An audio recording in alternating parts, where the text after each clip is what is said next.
చెప్పండి. Okay, right. Dattatreya గారు మాట్లాడదాం. ఎస్, దత్తాత్రేయ గారు, 10 సంవత్సరాల పాలనలో జూబ్లీ హిల్స్కి బీఆర్ఎస్ ఏమీ చేయలేదు అని బాహటంగానే ఎంఐఎం ఈరోజు విమర్శించింది. అందుకే కాంగ్రెస్ పార్టీకి మద్దతు ఇస్తున్నామని కూడా బాహటంగా ప్రకటించింది. సో ఇప్పుడు కూడా కాంగ్రెస్ పార్టీ వైపే ఉంది, జూబ్లీ హిల్స్ గెలుపు ఖచ్చితంగా మాదే అని చెప్తూ ఉన్నారు. మరి మీరేమో ఇది కావాలని ఒక మైనారిటీ వ్యక్తికి మంత్రి పదవి ఇచ్చి ముస్లిం ఓటర్లను ఆకర్షించుకోవడానికి ఒక గేమ్ ప్లాన్ మాత్రమే అని మీరు చెప్తూ ఉన్నారు.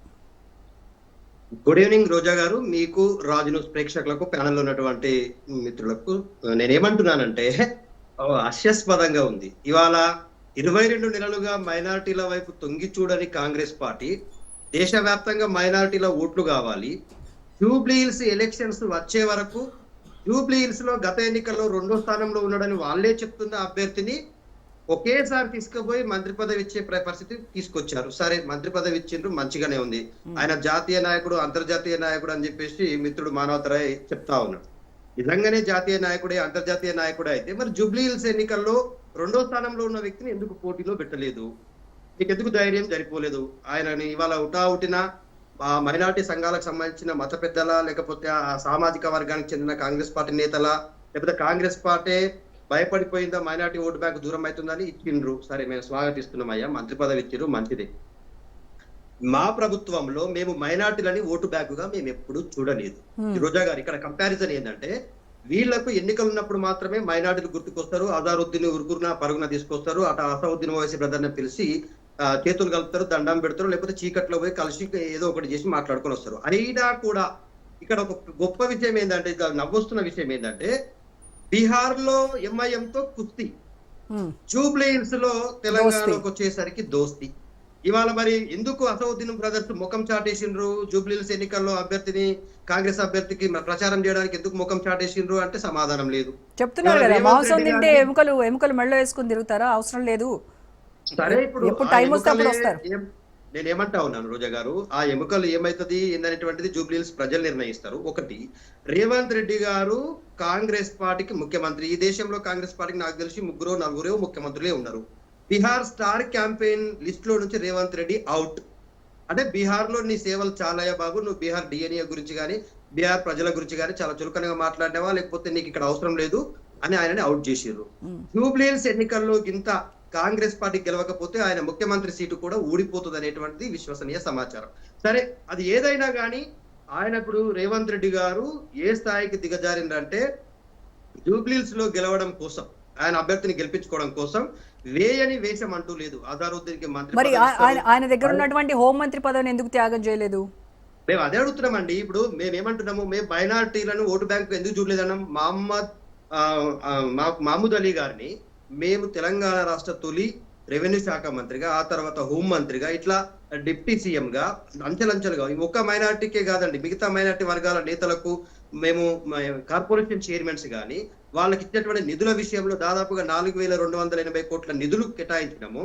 గురుకుల రెసిడెన్షియల్ స్కూళ్లలో చదివినటువంటి విద్యార్థులు నేడు వాళ్ళ 10 సంవత్సరాల తర్వాత చదివిన విద్యార్థులు దాదాపుగా 480 మంది మైనార్టీ విద్యార్థులు ఇవాళ డాక్టర్లుగా, ఇంజనీర్లుగా ఆక్స్ఫర్డ్ లాంటి యూనివర్సిటీలో చదువుతున్నారు. మేము ఓవరాల్ డెవలప్మెంట్ కోసం పనిచేసినాం.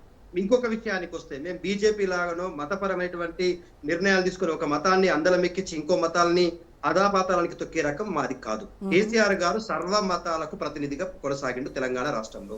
మేము ధూపదీప నైవేద్యం కింద పూజారులకు ఏ విధంగానైతే జీతభత్యాలు ఇచ్చినామో, మైనార్టీ నేతలకు ఏ విధంగానైతే మసీదుల్లో ఉండేటువంటి మోల్ సాబ్లకు కూడా అదే స్థాయిలో జీతభత్యాలు ఇచ్చి వాళ్ళ ఆత్మగౌరవాన్ని కాపాడినాం.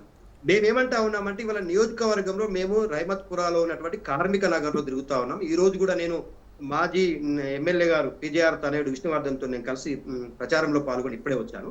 ఒక్కొక్క ఇంటికి వెళ్తా ఉంటే మిత్రుడు సంక్షేమ పథకాలు మమ్మల్ని గెలిపిస్తాయి అంటున్నాడు. ఆ సంక్షేమ పథకాలే కాంగ్రెస్ పార్టీ మేడకు ఉరితాడుగా ఇవాళ కాబోతా ఉన్నాయి. ఇవాళ జూబ్లీ హిల్సే కాదు, తెలంగాణ రాష్ట్రంలో రోజా గారు గుర్తుపెట్టుకుంటే నేటి నుంచి జరగబోయే ఏ ఎన్నికైనా కూడా మళ్ళీ కేసీఆర్ రావడానికి ఒక్కొక్క మెట్టుగా ఉపయోగపడబోతా ఉంది. జూబ్లీ హిల్స్ ఎన్నికల్లో ఏ సర్వేని తట్టి లేపినా, ఏ ఓటర్ని అడిగినా కులము మతంతో సంబంధం లేకుండా మహిళలు దాదాపుగా 2 లక్షలకు ఉన్నారండి ఓటర్స్. అందులో మహిళలు ముస్లింస్ ఉన్నారు, హిందువులు అందరూ ఉన్నారు కదా. ప్రతి మహిళ ఇవాళ అడుగుతా ఉంది. వృద్ధులు వికలాంగులు కంటతడి పెడతా ఉన్నారు. అయ్యా మేము 2,000ని 4,000 చేస్తామంటే ఏదో ఆశపడ్డాం కానీ ఇంత మోసం చేస్తాడని, ఇంత దగా చేస్తాడని రేవంత్ రెడ్డిని మేము అనుకోలేదు. ఇగో ఇవాళ అసలు రూపం బయటపడ్డది. ఎన్నికలు వచ్చేసరికట జూబ్లీహిల్స్ నియోజకవర్గానికి డెవలప్మెంట్ చేస్తా అంటాడు.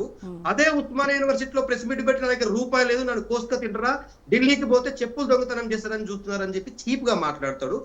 ఎట్లా నమ్మాలయ్యా ఆయనని అని చెప్పేసి వాళ్ళ జూబ్లీహిల్స్ ప్రజలు ఓటర్లు అడుగుతా ఉన్నారు. కాంగ్రెస్ పార్టీని గుర్తుపెట్టుకుని రోజా గారు, ఇదే చివరిగా రేవంత్ రెడ్డి చివరి ముఖ్యమంత్రి కాంగ్రెస్ పార్టీ నుంచి. ఒక్క జూబ్లీహిల్స్ ఎలక్షన్ గురించి మేము మాట్లాడలేము. మా నాయకుడు కేటీఆర్ గారు చాలా సగర్వంగా చెప్పాడు, ఇంకో 500 రోజులు మాత్రమే, రోజులు కౌంట్ పెట్టుకోండి అంతే, మీరు మళ్ళీ కేసీఆర్ గారి సుపరిపాలన రాబోతా ఉంది తెలంగాణ రాష్ట్రంలో. జూబ్లీహిల్స్ ఎన్నికలతోనే అది శ్రీకారం చేయబోతా ఉన్నాం.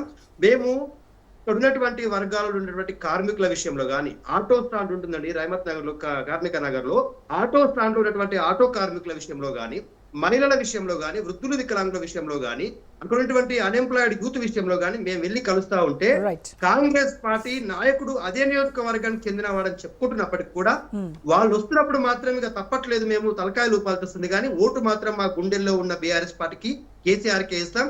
మాకు అన్ని సంక్షేమ పథకాలు ఇంటికి మొదటి తారీఖున వచ్చినట్టుగా వచ్చినాయి. వృద్ధుల వికలాంగుల పెన్షన్ లాగలే, ఆడపిల్ల పుడితే 13,000 రూపాయలు లాగలే, మగపిల్లగాడు పుడితే 12,000 రూపాయలు లాగలే, అట్లాగే ఇచ్చినటువంటి సంక్షేమ పథకాలు ఏది కూడా ఆగలేదు. అందుకే కేసీఆర్ గారి నాయకత్వాన్ని బలంగా కోరుకుంటున్నారు.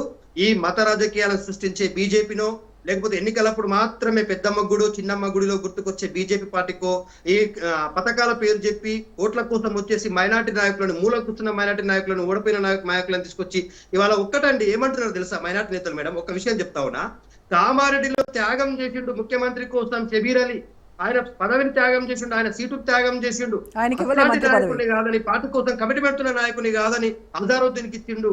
మరి ఆయన ఎమ్మెల్యేనా ఎమ్మెల్సీనా, మరి 6 నెలల తర్వాత ఉంటాడా, మరి రాజ్యసభకు పోతాడా, ఏది లేకుండా ఖాళీ కూర్చుంటాడో తెలియదు. కానీ ఇది 6 నెలల నాటకం అని చెప్పేసి మైనార్టీ నాయకులే అంటా ఉన్నారు కాంగ్రెస్ పార్టీ పైన. ఈ ఆయనకు మంత్రి పదవి ఇవ్వగానే మేము ఓట్లు వేయమండి సార్, అది కేవలం ఈ ఎన్నికల కోసం ఇచ్చిండని మా అందరికి అర్థమవుతున్నది. చిన్న పిల్లగాని అడిగినా కూడా చెప్తున్నాడు మా మైనార్టీలో, ఇది ఓటు బ్యాంకు రాజకీయం కోసం ఆడుతున్న నాటకం అని.